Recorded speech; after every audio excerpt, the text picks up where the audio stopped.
What's up, YouTube? Wraithyn here in the middle of my stream. We're gonna go over a quick update on the Grim Omens bonus update patch that's coming live on April 7th, so in just a few days here.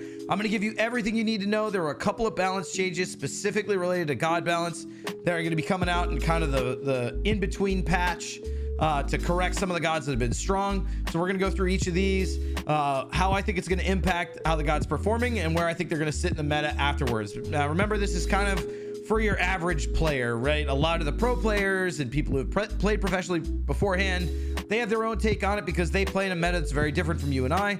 But this is going to be primarily focused on pretty much the average player. I would say anywhere from low silver to high diamond.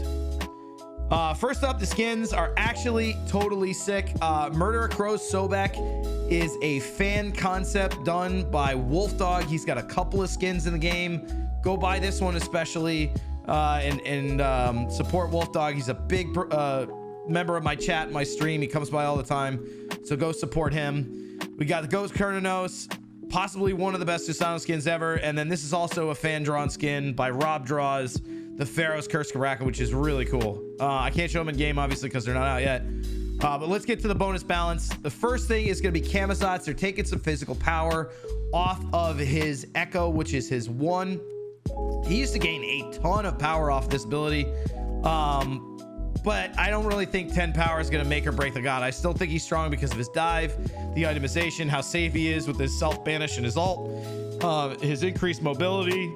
I think that he is going to be still a very strong jungler. I still think he's going to be a very strong solo laner because of his sustain. I don't think this change is going to have an impact on him at all. The second one is Kukulkan. I'm not going to say that this was my personal recommendation that they nerf his too, but it was. We had a conversation in the Olympians Discord about how strong Kukulkan was, and it you know, some people are really misguided. They say it's his damage, they say it's his tornado, they say there's a million different reasons why we hate Kukulkan. It's mostly because he's just a strong god right now and it feels really bad to die to him. But the biggest thing that's annoying about Kukulkan is, especially in a meta where you have lots of early cooldown and people are getting 40% CDR on almost every single mage, his slipstream was super annoying at max rank because it was always up. You know, you had videos of Vamanas in their ultimate with haste and katana and 2 movement speed items still not being able to chase him down because he could sit there and spam the 2 button. So they have decreased the slow immunity from that to 0.6 seconds, which basically means that it's only useful for a cleanse, and the cooldown on it's gonna be 15 seconds at all ranks. So it's pretty much in line with a lot of other mobility options out there, and you can't use it constantly now that you have 20% CDR. Next up is Persephone. This is a buff. Or no, sorry, it's not a buff. It's a nerf. It's a nerf. It's a nerf. I'm thinking Discordia. Discordia's in the other patch.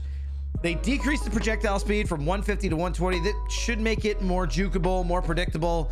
I think the way she uses it now, it's almost impossible to avoid, even if you have a long distance and a leap. You can't get away from her at all. So they reduced the speed of this ability. I don't know what this is comparable to, 150 to 120, but it used to haul ass and now it doesn't.